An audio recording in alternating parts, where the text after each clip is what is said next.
Julian Schutze here from Blood and Iron Martial Arts, here to give you Halberd in 3 minutes, part 2.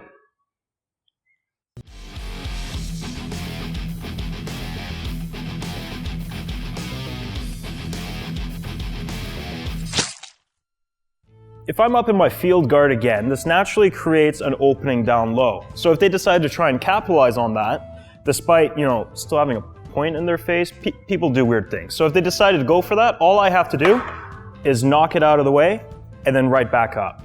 This is a very quick action because all I have to do is turn the palm of my right hand up and then right back down.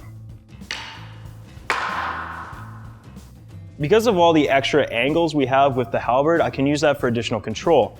More control does mean more feeling to what my opponent's doing. If Nicole commits to a thrust towards me, I can start controlling with that particular hook. If I feel from here, I'm ready, I'm safe to strike, I can just come in for my strike. But let's say from here, Nicole chooses that she wants to disengage. I can feel this, and then I can continue to control.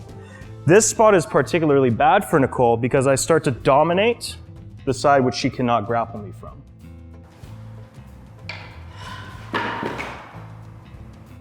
Because of how dangerous these weapons can be, sometimes I might not find a safe opening, so I have to create one myself by either inviting them in or tricking them slightly.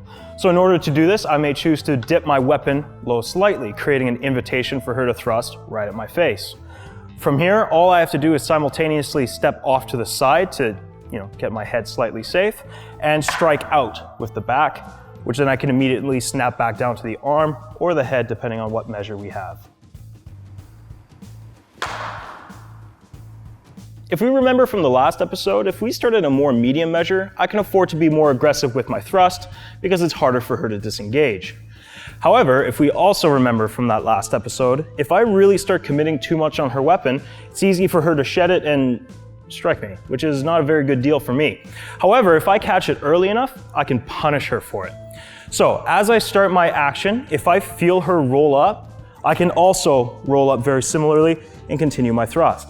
This leaves me in a pretty good position. For those who are more HEMA savvy, you might consider this: we start in a bind, I feel it go weak, and then I execute Mutirin.